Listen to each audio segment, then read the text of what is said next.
Assalamualaikum, ini Najwa dan saya sudah bersama Eyang Habibie. Eyang Habibie.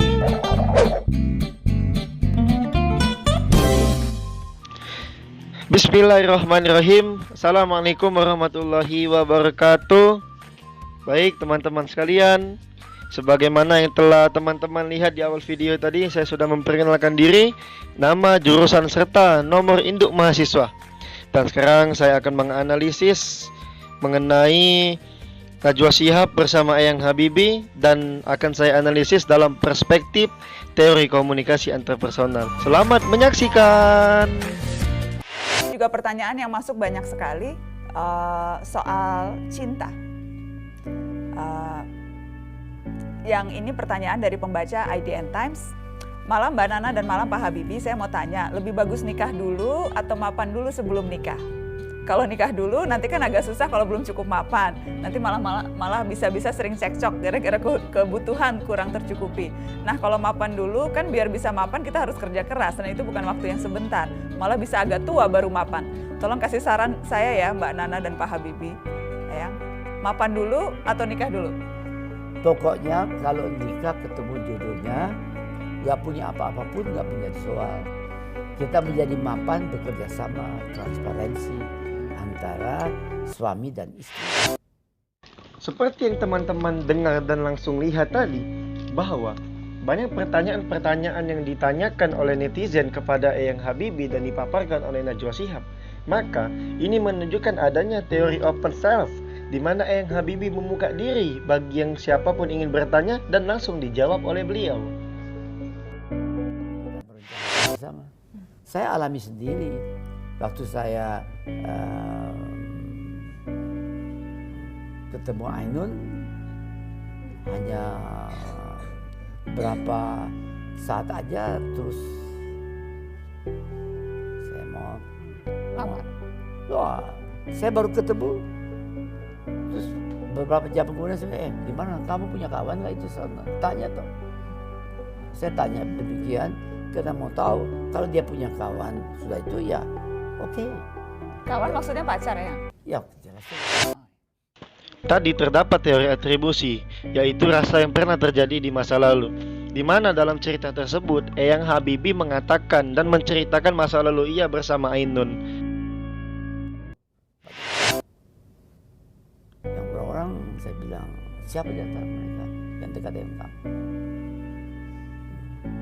Kita mau tahu. Saya mau tahu dong. Soalnya kalau di antara mereka ada yang itu, it's alright. Terus dia bilang sama saya, dia bilang, nggak ada. Oh, nggak ada. Reaksi saya pegang tangannya. Jadi Eyang menyarankan untuk langsung bergerak bertindak. Bahaya Ya jelas ini. dong, dia bilang, so, it's green light. Saya pegang. Terus? Mau? Bu Ainun mau?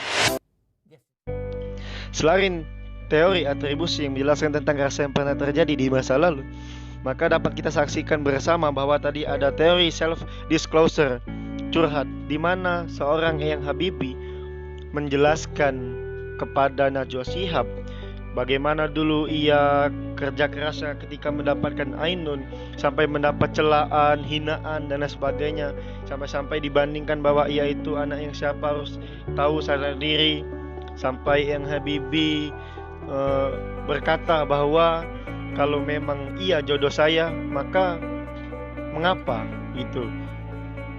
Nah, maka itu adalah teori self-disclosure, yaitu curhat. Tahu dulu. Tadi saya bilang sama itu.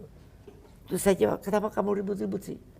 Kalau memang dia untuk saya dapat. Kamu juga baru masa bodoh. Oke. Ya gitu. Terus apa terjadi?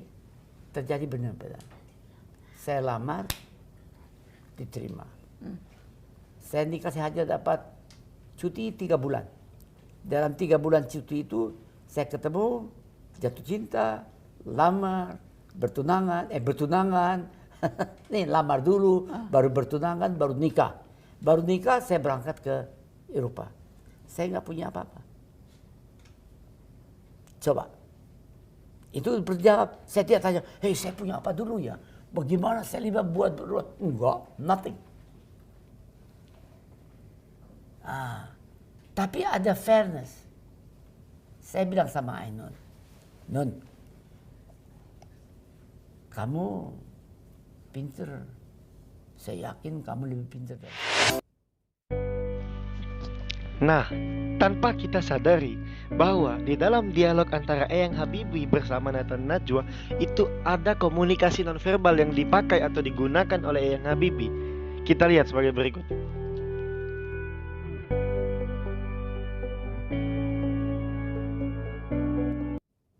Sekarang, kamu tentukan, kamu maju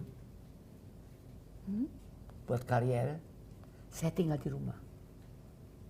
Saya buat rumah tangga. Atau saya maju. Alhamdulillah, pada akhirnya ada beberapa konklusi atau kesimpulan mengenai percakapan Najwa Shihab bersama Eyang Habibie dalam perspektif komunikasi antarpersonal. Pertama, open self, di mana Eyang Habibie membuka diri bagi yang bertanya.